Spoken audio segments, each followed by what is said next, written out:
I made my boss lose his mind when I showed up as an Omega even though I used to be his rival. You've got to be kidding me. That's him? The guy who made senior partner cry. The intern's whisper rang out just loud enough as I walked past. Baby bump and all. I didn't flinch. I couldn't afford to anymore. The elevator dinged open to the top floor glass. Power and cold-blooded ambition. I stepped into it like a battlefield because that's what it had always been between Ethan Maddox and me. Except now things were different. I was different. I used to match him blow for blow. Ethan, alpha, brilliant, terrifying in court. Me, the only beta who dared call him out, argue back, win. We were rivals, enemies, sometimes even friends. But the day I left the firm after that messy, drunken kiss and a few cruel words flung like knives, I never thought I'd see him again. And now here I was, reassigned from the European branch, now registered officially as an Omega. For months pregnant, and directly under Ethan's management. The moment I entered the conference room, his eyes landed on me. He didn't blink, didn't speak, just stared. I dropped the folder on the glass table like a gauntlet. Surprised to see me, Mr. Maddox? He opened his mouth, closed it again. Then cool, Lethal said. You're late. So we were doing that. Traffic, I said smoothly. You know how hormonal Omegas get when they have to pee every 20 minutes. A flicker. His jaw clenched. I'd landed the first hit. But I wasn't here for war. Not anymore. By lunchtime, the whole floor knew. Ethan Maddox's former beta rival, now pregnant Omega, was working in his department.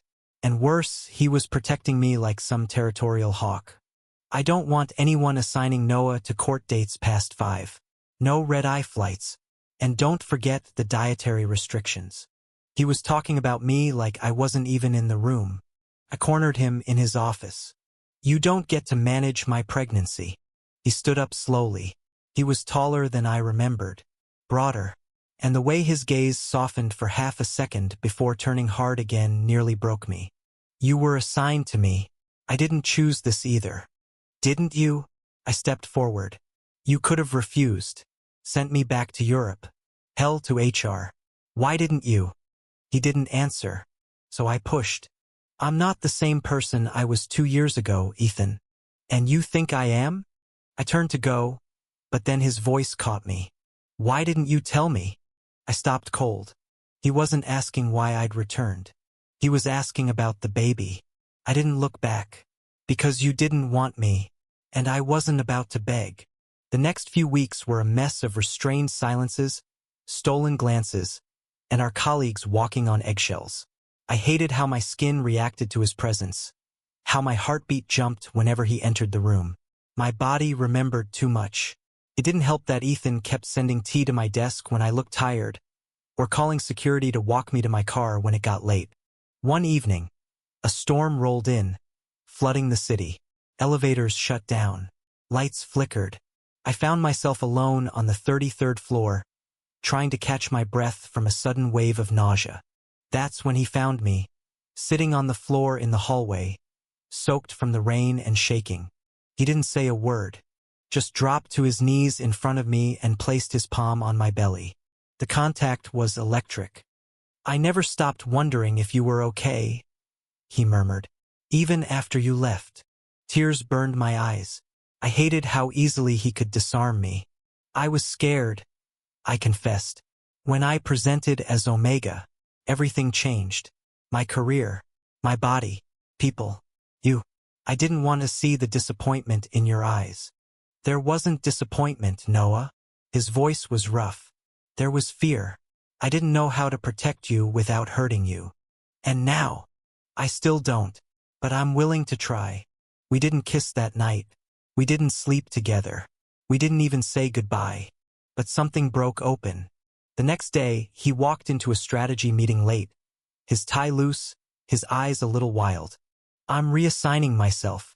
I can't lead this project with a conflict of interest. Gasps around the table. I froze. Ethan, Noah's too important, he said, staring directly at me.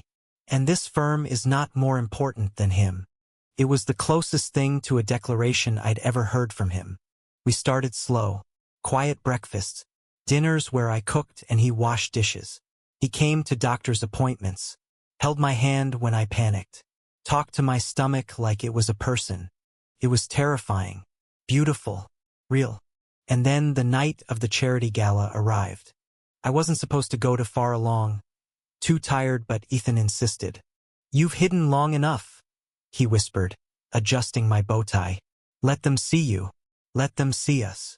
I stepped into the ballroom with my hand in his. People stared. He held tighter. When the music started, he pulled me into a slow dance. My bump pressed into his chest, and for the first time in years, I didn't feel like a scandal. I felt like I belonged. We weren't perfect. We fought, cried. He still had trouble expressing things. I still pushed him away sometimes. But on the day our son was born, he held me through every contraction, shouted at the nurses on my behalf, and cried louder than the baby. Later that night, in the hospital bed, he lay beside me, skin warm against mine, whispering to the newborn curled on my chest. "You have no idea how hard I tried not to fall in love with your dad," he told the baby. "But he made it impossible." I laughed, hoarse and raw. "I thought you hated me." He kissed my temple. "I never hated you. I hated how much I needed you." I closed my eyes and let the truth settle into my bones. This wasn't the ending I had imagined years ago, angry and broken. It was something better, something softer, something real. Thank you for listening. Don't forget to like and subscribe to stay updated with the latest videos.